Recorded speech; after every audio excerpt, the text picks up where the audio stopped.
Hey guys, it's Bob Icino from Tradier's Trader's Edge. Jimmy's usually here with me.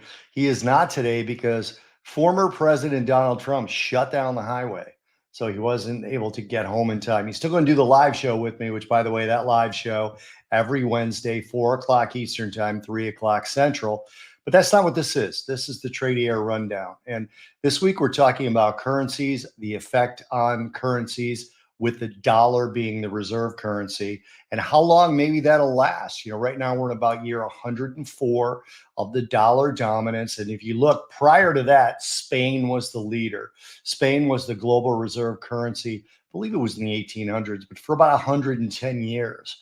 So when you look at it, Portugal had its run, Great Britain had its run. I mentioned Spain.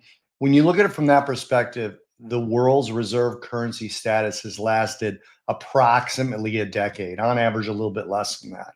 And as I mentioned, US is in year 104.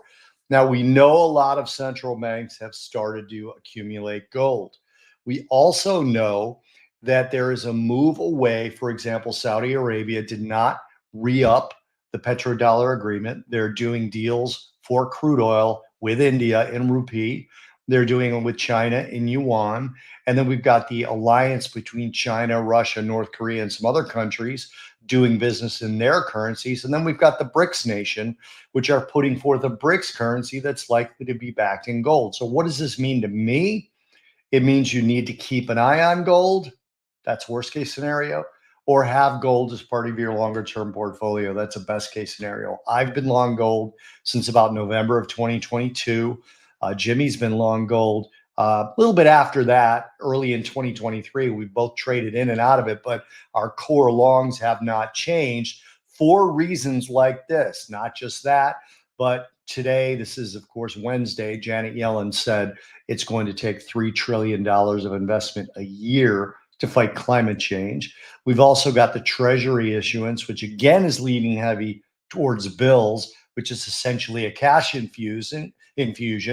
And then we had the FOMC decision today where they didn't move rates, but they basically hacked away at a path to cut rates in September. And Jerome Powell even called it a process once they start. So that to me means it's going to be a rate hike cycle. All of that to me points to, I should say, strength in gold and weakness in the US dollar. We'll see if that plays out. The fundamentals can change, but anyway, that's the rundown. So make sure you catch the live show. Okay, we got a great one today. I know it's already over by the time you're seeing this clip, but you can watch the replay. We've got Luke. What is Luke's last name? Wow, it just left my head. Anyway, I'll have it as soon as we end this. But Luke is a great guy. He works at Strategic Wealth Partners with Mark Tepper. So Luke Lloyd, that's it, Luke Lloyd. He's on our show. So if you didn't catch us live, you should be catching us live every Wednesday, 4 o'clock Eastern Time, 3 o'clock Central. Jimmy will be on all the rest of these as long as Trump doesn't go to Chicago anymore and block his drive back home so they can do the show. Anyway, that's the rundown. I will talk to you guys in the live show, and I'll see you guys next week.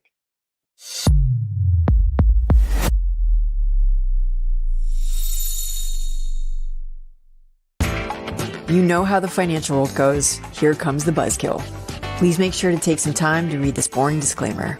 We will owe you one.